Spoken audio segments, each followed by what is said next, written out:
In this video, we're going to be going over the MyBIMteam annotation container. There's quite a bit to get through, so let's just jump in. First, we have room tags. This is one family with 7 types. We have the name and area, the name, area, and department, the name, area, and program, the name and number, the name, number, and area, the name, number, area, and department, and the name, number, area, and program. Next we have area tags for the name and the area, and then again the name, area, and the program. Next we have our ceiling tags. This is 5 types across 2 families.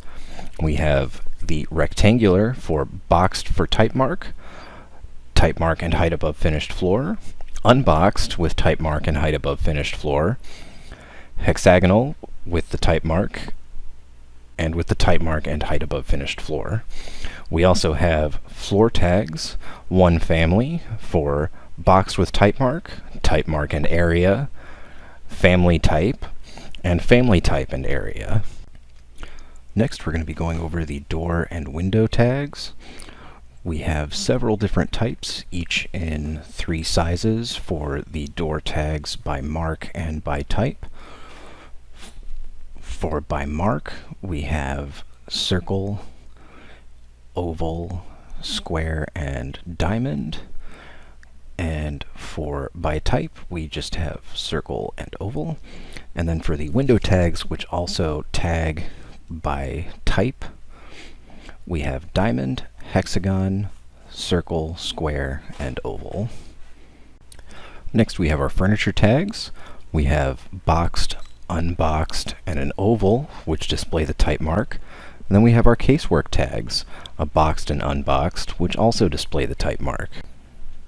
Next we have our light fixture tags for a boxed and unboxed, which show the type mark, and then our plumbing fixture tags for a boxed and unboxed, which also show the type mark. Next we have our specialty equipment tags, which come in both the boxed and unboxed type to show type mark. We have our wall tags, which will show the type name, and the description, and both of these the box will shrink or grow to accommodate whatever amount of text you have to describe or name that type. We have the leader, which is used for when a tag needs to denote 2 or more walls. We have the standard tag, and then the diamond and square tags. And then we have these room finish tags, which show the room name, number, the floor finish, the base finish, and the wall finish, and then an additional type which shows the ceiling finish. You can enter this data manually.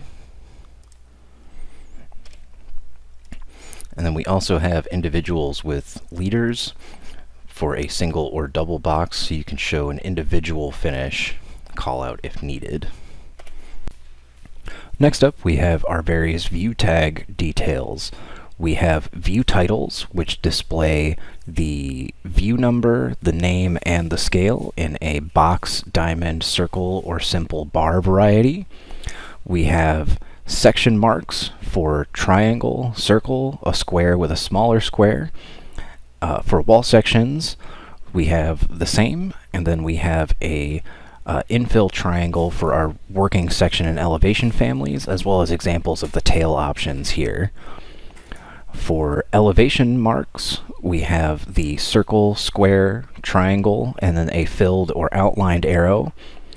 2 types of diamonds, as well as for interior elevation, a circle, square, diamond with gaps, or diamond that is tight.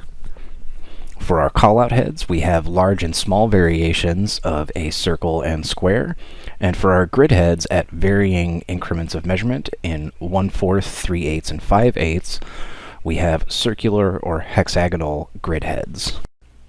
Next up, as a standalone in our symbols category of our annotation library, we have a standard center line, which will just denote the center line of something, just as you would. Next, we have our detail items included in the annotation library.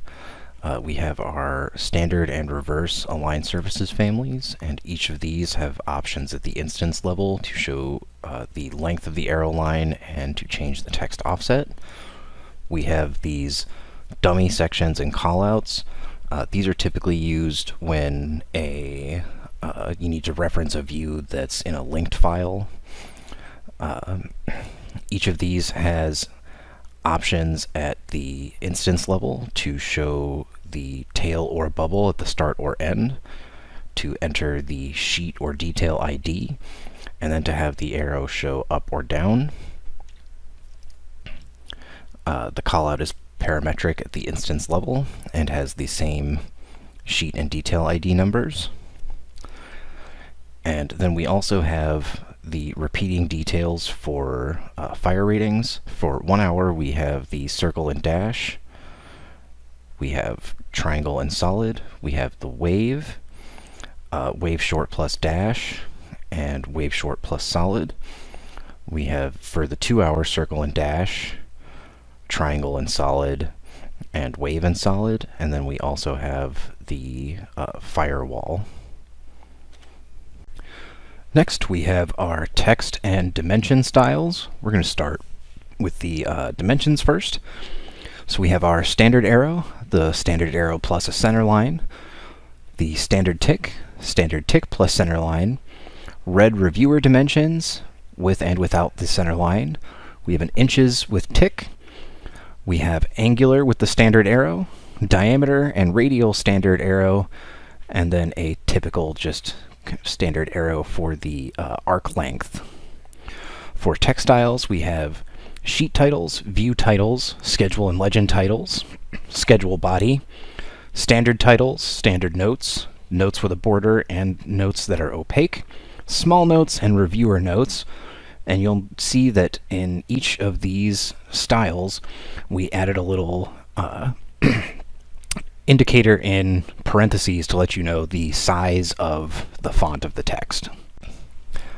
Next, in the library, we have these loaded in for your convenience. We did not develop these, but these are the out-of-the-box families for spot elevation, spot coordinates, both from project origin and project base point, as well as spot slope and keynote tags. Now, these are the out-of-the-box families, but we have them included in the library for convenience, as they aren't loaded into Revit by default. Next, we have our note blocks and post-it notes. We have several types of note blocks here with varying callouts predefined. We have circles, hexagons, ovals, and pentagons, as well as our post-it note here, which is designed to grab someone's attention when put on a sheet. And at the instance level, you can add IDs, the type of note, a category, what views and sheets it's referencing, or a status that is needed. And it's got a material so that you can change the color if you find the yellow too garish, or you have some sort of office standard you wish to adhere to, as well as how tall the note is. And again, that's all at the instance level. At the type level, you have where you can have some text options, whether you need an arrowhead, and then the overall width of the post-it note. Next, we have our arrow types. We have filled 15, 20, and 30 degree arrows. We have open 35, 45, 60, and 90, as well as a simple heavy end, which is pen 8 by default. We have the 16th inch box and tick, as well as a 16th inch dot. And those should cover a wide variety of needs for arrows. And finally, we have our dummy title marks, which includes a project origin marker. This is good for if you have to link in lots of different things where you already know where 00 is in the project. So for the title marks, we have the quarter and 3/8 box, quarter and 3/8 circle, and quarter and 3/8 diamond. And these have at the instance level where you can do the length of the line, the label, as well as the title. We also have these detail boxes for a viewport title and with an unlinked title. And these have options for ID, scale, and title, as well as various module counts at the instance level. We have a partition types detail box, which has, again, these manually input text descriptions that you can do at the instance level, as well as a toggle for whether or not it is in use or not. And we have that with a diamond and square variation, as well as a legend title, which again has these module counts, and you can manually input the name of the title at the instance level. And then some basic, whether you need to have a leader arrowhead and what type of, for your module width and height, how big you want these individual boxes to be. This has been the overview of our annotation library. If you liked what you saw and would like to get your own copy, or if you have any questions, feel free to reach out to us via either phone or email, and we will be happy to get back to you and get you set up with a copy. Thank you.